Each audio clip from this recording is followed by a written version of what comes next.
Bienvenidos. Mi nombre es Jonan. Soy el presentador del programa. Soy científico y director empresarial, y también colaboro como investigador voluntario con el Centro Global de Investigación ALATRA. Juntos, de forma voluntaria, exploramos algunos de los problemas globales más urgentes, como el clima, la geodinámica y el medio ambiente. El objetivo es aumentar la concienciación y fomentar un diálogo abierto para que podamos avanzar hacia soluciones reales.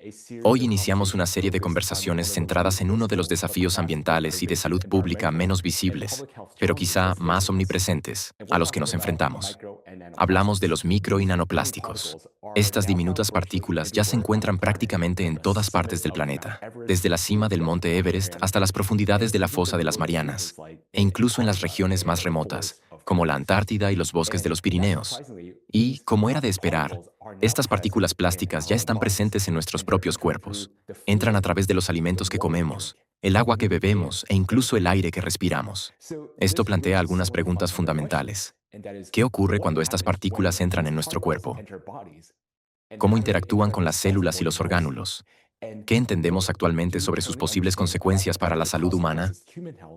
¿Y en qué debería centrarse ahora la investigación científica? Para explorar estas preguntas, me gustaría dar la bienvenida a nuestro invitado, el Dr. Jeffrey Long, quien ha dedicado muchos años al campo de la medicina como oncólogo radioterápico. Dr. Long, bienvenido. Muchas gracias. Es un verdadero placer estar aquí. Gracias por estar aquí. Queremos empezar abriendo la conversación con la primera pregunta. Este tema es relativamente nuevo. ¿Cómo se enteró usted por primera vez de él? Cuando oyó hablar de esto por primera vez, ¿qué fue lo que llamó su atención? ¿Qué le hizo darse cuenta de que era algo a lo que realmente debíamos prestar atención y que no debíamos ignorar? Excelente pregunta. Claro, me di cuenta por primera vez de la existencia de los micro y nanoplásticos de la misma manera en que lo hacen muchos médicos. No por un solo titular, sino por una acumulación gradual de hallazgos creíbles que empezaron a ser imposibles de ignorar. Hace años vi aquellos primeros informes que describían la presencia de microplásticos en los mariscos y en el agua embotellada. Y en aquel momento lo archivé mentalmente como un problema ambiental. Pero con el tiempo, los datos empezaron a desplazarse de ahí fuera a aquí dentro, con la detección de estas partículas en heces humanas, pulmones, sangre e incluso en tejido placentario. Eso cambia las cosas, porque reformula el problema. De ser un problema ambiental lejano, pasa a ser una cuestión de exposición humana directa. Lo que realmente me llamó la atención fue la combinación de ubicuidad. Están por todas partes.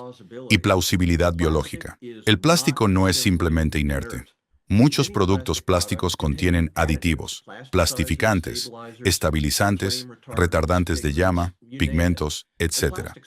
Y los plásticos también pueden transportar sustancias químicas que se absorben en su superficie. Y cuando algo se reduce a escala micro o nano, la superficie aumenta de manera drástica. Y la interfaz en la que la química se encuentra con la biología se vuelve mucho más importante. Y en este punto resulta razonable preguntarse si la exposición crónica a estas sustancias puede contribuir al estrés oxidativo, la inflamación y otros efectos biológicos que ya sabemos que son relevantes para la enfermedad.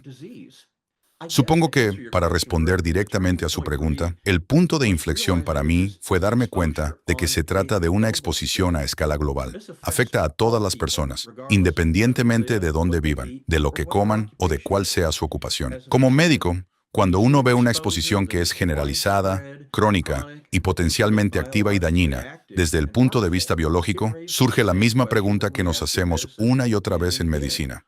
¿Cuáles son las consecuencias a largo plazo y qué podemos hacer para comprenderlas y, con suerte, reducir el daño? Creo que las investigaciones en este campo comenzaron aproximadamente a principios de los años 2000, pero hace unos 5 años los estudios dedicados a los micro y nanoplásticos y a su impacto en la salud humana realmente empezaron a aparecer en los principales medios de comunicación. Y mi pregunta para usted es, dado que usted trabaja en el campo médico, desde su perspectiva, ¿por qué las personas y los científicos tardaron tanto en reconocer que los micro y nanoplásticos representan una amenaza seria para la salud humana? ¿Por qué se tardó tanto en darse cuenta de esto? Sabe, es una pregunta excelente. Y como usted ha dicho, vaya, ya desde el año 2000 empezamos a oír hablar de esto. Y sin embargo, aquí estamos hoy, más conscientes de ello y hablando del tema. Bueno, creo que hay varias razones por las que se tardó tanto en afrontar este problema. En primer lugar, los micro, y especialmente los nanoplásticos, son difíciles de ver y medir. Durante décadas, las pruebas ambientales y biomédicas rutinarias simplemente no estaban diseñadas para detectar partículas de tamaños tan diminutos, ni para distinguir estas partículas tan pequeñas de la contaminación de fondo, ni para identificar de forma fiable los tipos de polímeros. Incluso ahora, los resultados de estas pruebas pueden variar según el método utilizado. Las diferencias en la preparación de las muestras, los umbrales de espectroscopia y los controles de contaminación, todo esto puede cambiar lo que se detecta. En resumen, cuando la medición es difícil, el reconocimiento es lento. Pero creo que, en segundo lugar, y esto es importante, se asumía ampliamente que los plásticos eran relativamente inertes. El debate público se centra en la contaminación visible. Me refiero a bolsas, botellas, desechos oceánicos, fibras generadas por el desgaste.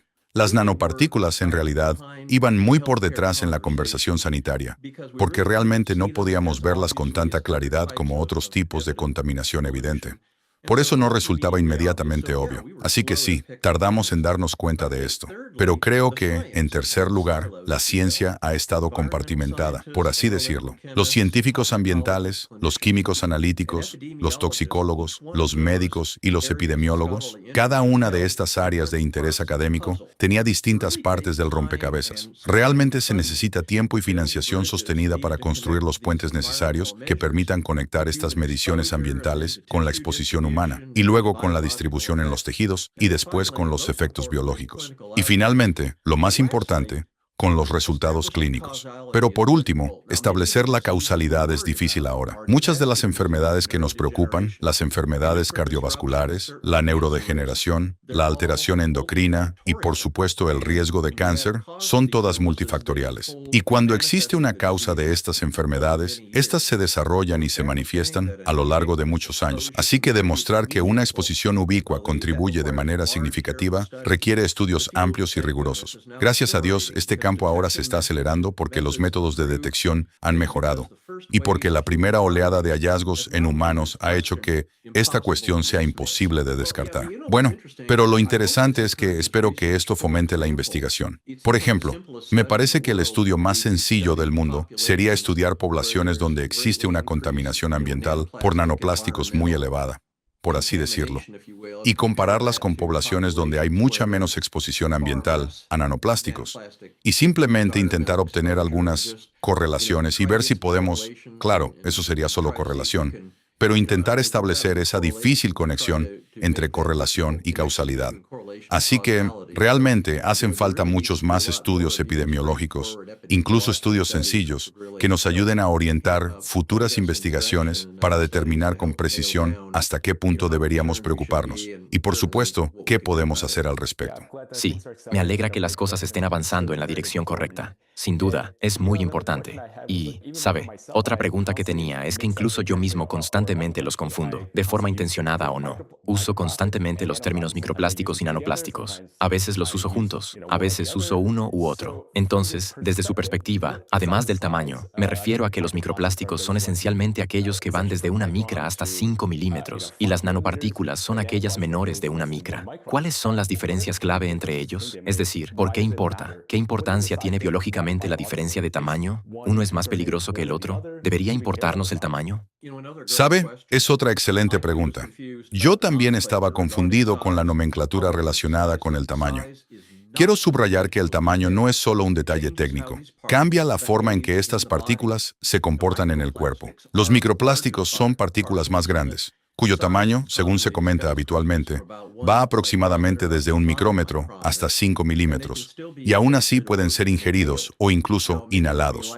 Ahora bien, es probable que muchos sean eliminados del cuerpo cuando se ingieren o se inhalan, pero algunos de estos microplásticos pueden quedar retenidos, especialmente si se alojan en las membranas mucosas, las vías respiratorias o el tracto intestinal. Los microplásticos también pueden actuar como portadores de aditivos y de sustancias químicas que recogen del medio ambiente.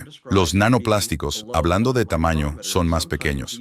A menudo se describen como partículas por debajo de un micrómetro, y a veces incluso mucho más pequeñas, en el rango de decenas a cientos de nanómetros. A esa escala diminuta, ocurren algunos fenómenos que son biológicamente importantes. Pueden ser absorbidos con mayor facilidad por las células del cuerpo mediante lo que llamamos endocitosis, y pueden actuar directamente dentro de las membranas celulares. Y en principio, pueden cruzar con más facilidad las barreras biológicas. Por ejemplo, tomemos la barrera hematoencefálica, la barrera placentaria, o en los pulmones, la barrera alveolo-capilar. Su superficie en relación con su masa es muchísimo mayor que la de los nanoplásticos, lo que puede aumentar la reactividad y la probabilidad de interactuar con proteínas, membranas y la estructura intracelular del cuerpo. Así que, desde una perspectiva médica, los nanoplásticos son especialmente preocupantes porque son más difíciles de medir, lo que significa que quizá estemos subestimando de forma alarmante nuestra exposición a ellos, y porque su pequeño tamaño hace que sea más probable que interactúen en el nivel en el que comienza la enfermedad. Me refiero al estrés oxidativo, la inflamación, la alteración mitocondrial y los posibles efectos incluso sobre la integridad del ADN y la señalización celular. Estos son efectos biológicos muy serios.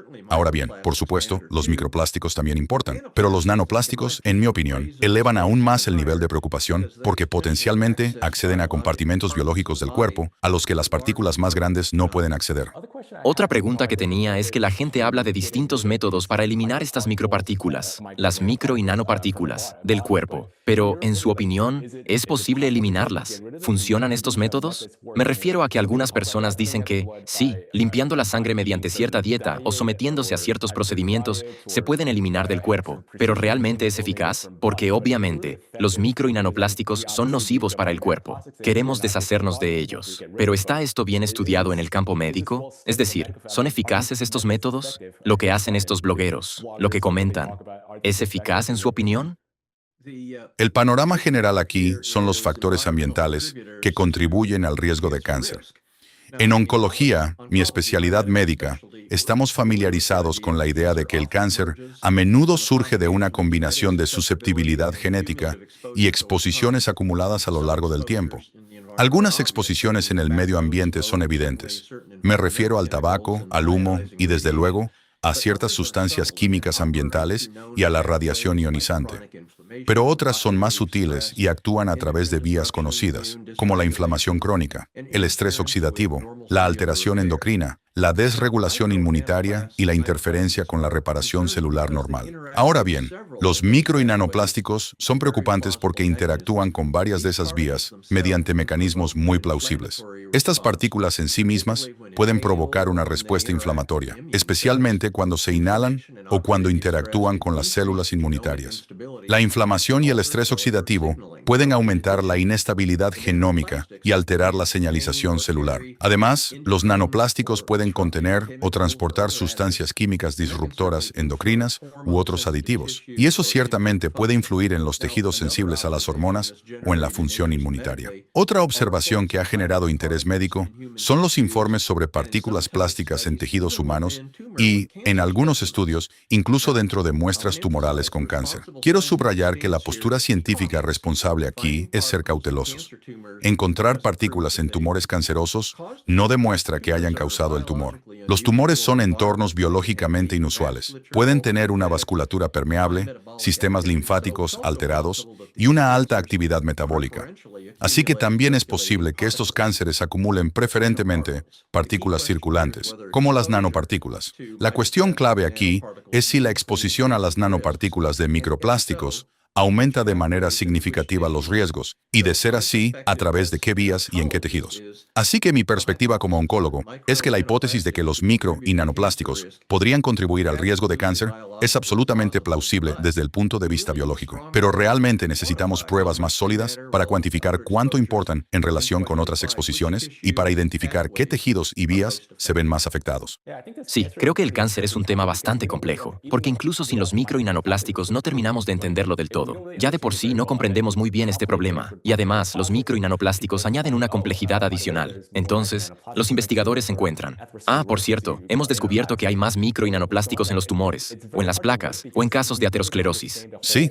¿Qué está pasando? Es muy difícil establecer un vínculo porque ni siquiera entendemos por completo estas enfermedades. Así que supongo que es un tema muy difícil de esclarecer, ya que ni siquiera lo conocemos muy bien, incluso sin los micro y nanoplásticos, ¿verdad? Usted es oncólogo radioterápico y, obviamente, ha pasado muchos años reflexionando sobre cómo estos diversos agentes externos, incluidos los microplásticos, interactúan con diferentes biomoléculas como el ADN, las proteínas, las células y los tejidos. Entonces, ahora que conoce un poco sobre los micro y nanoplásticos, ¿cómo ha cambiado eso su forma de pensar sobre la biología del cáncer o los riesgos de cáncer?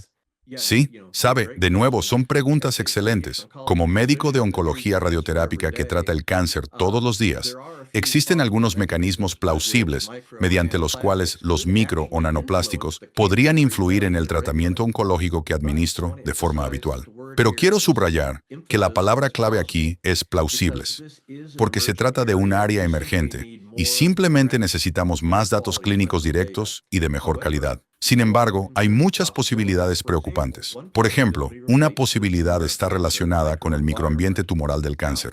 La respuesta a la radiación cuando tratamos con radioterapia está influida por factores como la oxigenación, la inflamación basal, la función vascular y la activación inmunitaria. Si la exposición crónica a cualquiera de estas partículas contribuye a la inflamación sistémica o altera la señalización inmunitaria, ciertamente podría, en teoría, modificar la forma en que los cánceres y los tejidos normales responden a la radioterapia y, de hecho, a otras modalidades de tratamiento oncológico, como la quimioterapia y la inmunoterapia. Una segunda posibilidad preocupante es la interacción con el tejido normal y la toxicidad resultante de ello. En oncología radioterápica pensamos mucho en la fibrosis, el daño vascular y las cascadas inflamatorias. Estos procesos pueden desarrollarse durante meses, incluso años después del tratamiento. Y si un paciente tiene una carga inflamatoria adicional, procedente de cualquier fuente, potencialmente puede afectar a la recuperación tras el tratamiento, a la gravedad de los síntomas y a la resiliencia. Puede contribuir a complicaciones. No es que los microplásticos cambien la física de los tratamientos de radioterapia, pero ciertamente podrían influir en la biología de cómo los tejidos sanan después del tratamiento. Y finalmente, un tercer ángulo es la farmacología. Curiosamente, algunas nanopartículas ya se utilizan de forma intencionada en medicina para administrar fármacos, pero la presencia de partículas no intencionadas en el cuerpo como exposición ambiental podría potencialmente unirse a sustancias químicas, transportarlas o concentrarlas de una forma que todavía no comprendemos del todo. Así que si eso afecta de manera significativa a la eficacia del tratamiento, realmente no lo sabemos, pero es sin duda una cuestión que debemos seguir estudiando e investigando. Y francamente, para mí es preocupante. Pero en la práctica, lo que cambia para mí ahora mismo es la concienciación y el asesoramiento. Los pacientes preguntan, ¿qué pueden hacer? Soy cuidadoso para no exagerar lo que la ciencia ha demostrado, pero sí creo que es razonable fomentar medidas de reducción de la exposición que sean de bajo riesgo. Por ejemplo, evitar calentar alimentos en plástico, reducir el uso de plásticos de un solo uso cuando sea posible, y desde luego, prestar atención a la calidad de la filtración del aire y del agua. Son medidas de sentido común que todos podemos aplicar cada día mientras impulsamos la investigación para aprender más. Viendo muchos tipos de cáncer en su práctica, en su opinión, ¿qué tipos de cáncer están más comúnmente vinculados o quizá causados por los micro y nanoplásticos? Sé que esto sigue siendo objeto de estudio, pero en su opinión, ¿por qué se encuentran más micro y nanoplásticos en los tumores? Es decir, la gente vincula, por ejemplo, los micro y nanoplásticos con los tumores porque se encuentran más plástico en ellos. De nuevo, eso no implica causalidad, pero ¿es que los micro y nanoplásticos son atraídos por estos tumores? ¿O es que los micro y nanoplásticos están presentes en células malignas y luego éstas se desarrollan en tumores? Sé que esto sigue siendo objeto de estudio, pero simplemente quiero conocer su opinión. ¿Qué piensa personalmente sobre estas cuestiones? La respuesta real es que necesitamos aprender mucho más. Necesitamos esos estudios que ayuden a correlacionar la exposición a las micropartículas de los nanoplásticos y a establecer causalidad. Exactamente qué tipo de tumores causa, en qué medida, qué tan grave es, cuánto contribuye a la dificultad de curar los cánceres o de controlar los efectos secundarios del tratamiento. Realmente aún no lo sabemos. No podemos decir realmente, basándonos en la ciencia hasta ahora, que los nanoplásticos y nanopartículas causen tipos específicos de cáncer con, digamos, un determinado porcentaje de aumento del riesgo. Pero sí sabemos que existen muchas preocupaciones por la forma en que interactúan con el cuerpo, provocando esa inflamación y transportando otras sustancias químicas del medio ambiente, incluidas sustancias químicas ambientales que sabemos que causan cáncer. Así que estoy muy preocupado por este problema. Muchos médicos como yo están muy preocupados por eso, pero simplemente necesitamos más información, más estudios, antes de poder responder a estas preguntas tan críticas y, francamente, potencialmente capaces de salvar vidas. ¿Cuán grave es exactamente el impacto? Creo que el impacto es serio. Lamentablemente, simplemente no podemos cuantificarlo en este momento. He mencionado antes que estos estudios son relativamente nuevos, y usted obviamente reconoce que los micro y nanoplásticos podrían ser un problema potencialmente importante en su campo. Entonces, desde su perspectiva y su experiencia, ¿cómo está respondiendo la comunidad médica en general a esto? ¿Sus colegas en este campo son, en general, conscientes de los problemas relacionados con los micro y nanoplásticos? ¿Son escépticos? ¿Son cautelosos? ¿O ya están tomando medidas activas? ¿Cómo es la situación? ¿Existe una buena concienciación sobre este problema de los micro y nanoplásticos en su profesión entre sus colegas? Bueno, ojalá pudiera decir que hay mucha preocupación y mucha conciencia entre los médicos con los que trabajo cada día, pero simplemente no es cierto. En realidad, no hay mucha conciencia en la comunidad médica en general, entre los profesionales de la práctica clínica, sobre los nanoplásticos, las micropartículas y todas las cosas de las que hemos estado hablando aquí y que tanto nos preocupan. Así que tenemos mucho trabajo educativo por hacer. Quiero subrayar que la conciencia sobre este problema está creciendo, pero Dios mío, no está ni de cerca donde debería estar en este momento. Ahora bien, quiero destacar que la mayoría de los médicos clínicos, doctores como yo, estamos abrumados por las exigencias clínicas inmediatas. Y la educación médica tiende a ir por detrás de la ciencia ambiental emergente, como la que estamos tratando hoy. Quiero decir, realmente estamos en la vanguardia al hablar hoy de esto, de esta amenaza significativa para nuestra salud, como yo la considero. Bueno, a menos que alguien tenga un interés especial en el campo médico y en la salud ambiental, probablemente no va a seguir de cerca la literatura de la que estamos hablando hoy. Incluso entre quienes son conscientes de esto, la reacción suele ser cautelosa. Podrían decir algo como, vaya, interesante, pero ¿está clínicamente demostrado? Y es una pregunta justa, porque la medicina exige, con razón, pruebas sólidas antes de cambiar la práctica clínica o incluso hacer recomendaciones firmes. Así que lo que ayudaría a aumentar la conciencia es una síntesis y una traducción de alta calidad. No solo estudios individuales, sino que lo que realmente necesitamos en medicina son declaraciones de consenso, definiciones estandarizadas y resúmenes claros de lo que se sabe y probablemente de lo que sigue siendo incierto. Y podemos compartir eso con el mundo de una manera muy positiva. Y creo que probablemente eso sea lo más importante y significativo que podríamos hacer. Esta conversación, francamente, sin duda, ayuda. Pero, en un panorama más amplio, los módulos de educación médica continua, los temas para sesiones clínicas y la inclusión de este problema en los debates de salud pública ayudarían enormemente. Sabe, también creo que los médicos responden, en cierto modo, cuando existe un vínculo clínico claro. Lo que los médicos como yo y otros estamos buscando son biomarcadores validados de exposición, algunos vínculos epidemiológicos sólidos con resultados específicos,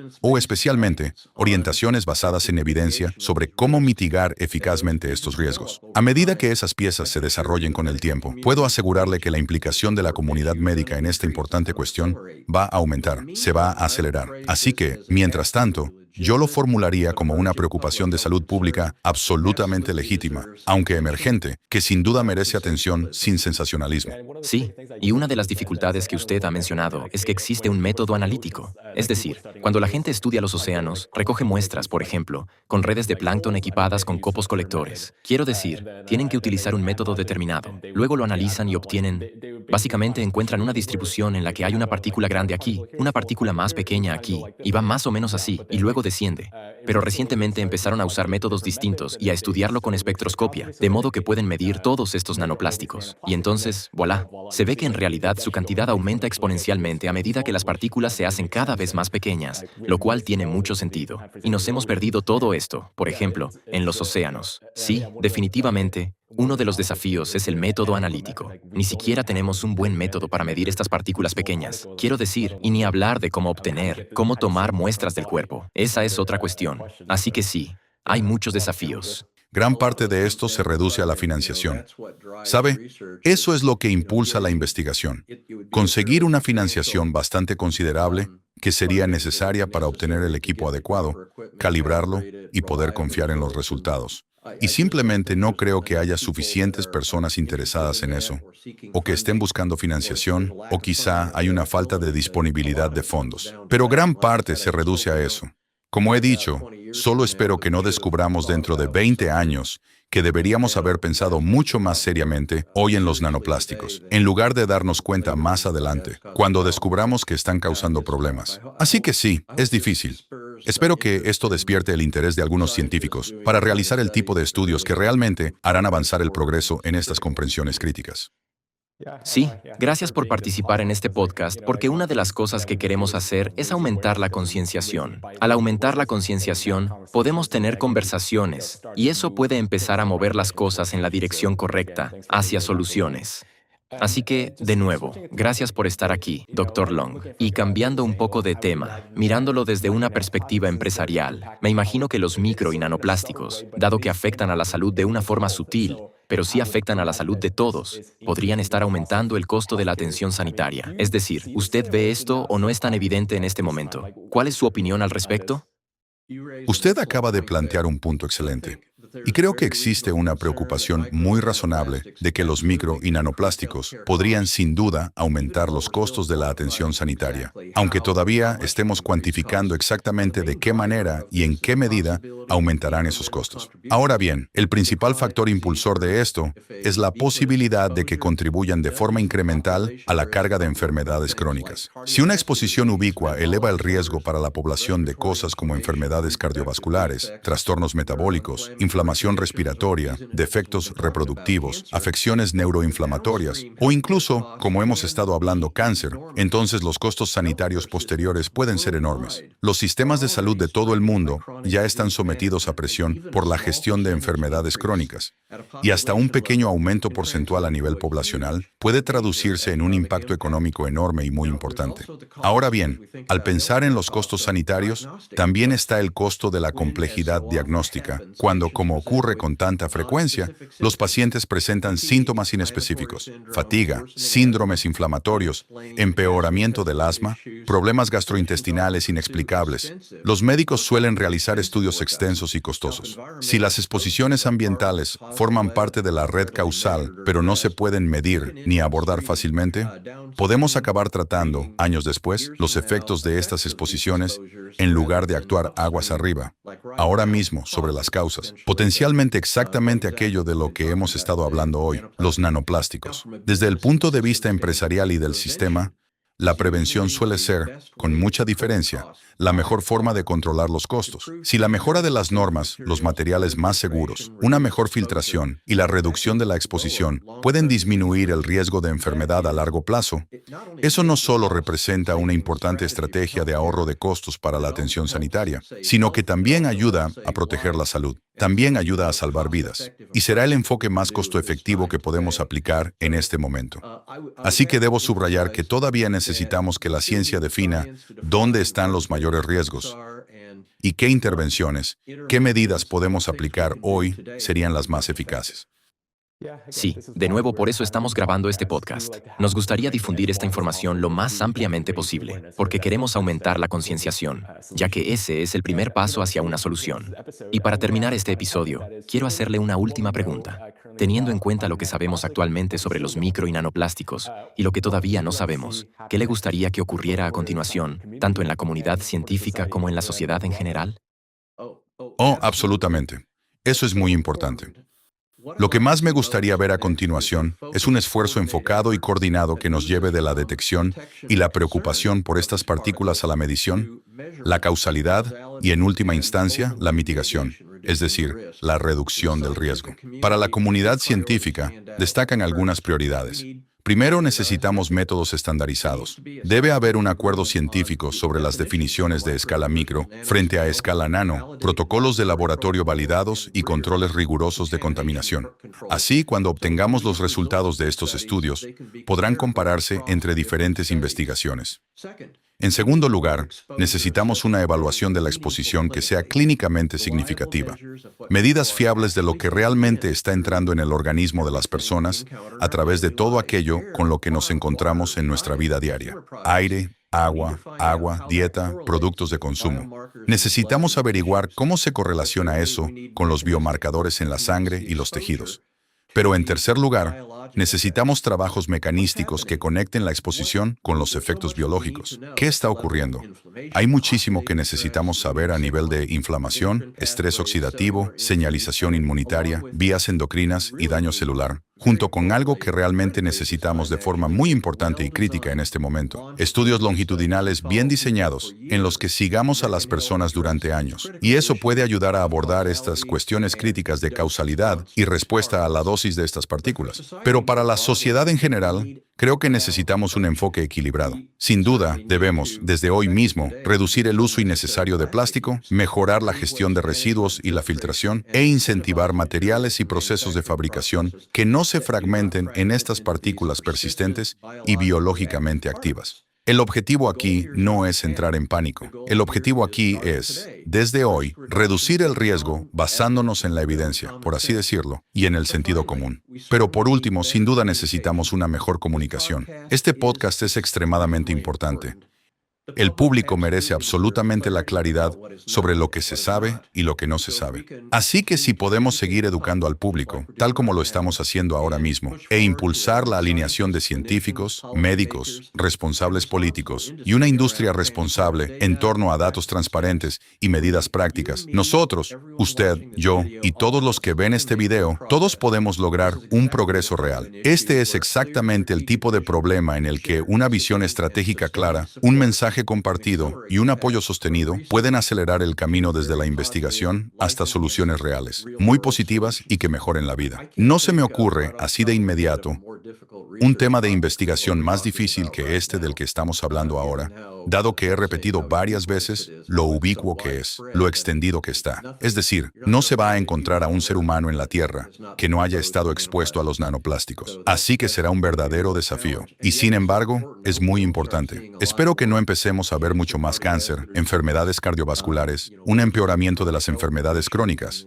y que luego, dentro de 20 años, descubramos que tenía una relación causal con los nanoplásticos y que simplemente no empezamos los estudios hoy. Así que espero que esto genere conciencia y ojalá haga avanzar las cosas en la comprensión del impacto que tienen estas partículas y de lo que podemos hacer al respecto desde hoy. Excelente. Muchísimas gracias por compartir hoy sus ideas y perspectivas, Dr. Long. Ha sido realmente un placer tenerlo en el programa. Estaremos encantados de verle en uno de nuestros próximos episodios. Así que gracias. Muchas gracias por estar aquí. Y a nuestros oyentes, gracias por acompañarnos. Comprender y resolver problemas globales como los micro y nanoplásticos comienza con conversaciones como esta. Así que, si están interesados en saber más, les animo a ver el reciente documental. Se titula Nanoplásticos, una amenaza para la vida. Y por cierto, tanto el Dr. Long como yo hemos participado en él. Encontrarán un enlace en la descripción de este episodio. Así que, hasta nuestros próximos encuentros. Gracias por acompañarnos. Hasta la próxima. Será fascinante. Lo esperaré con interés. También aprendí algunas cosas escuchando a los otros ponentes. Así que genial. Maravilloso.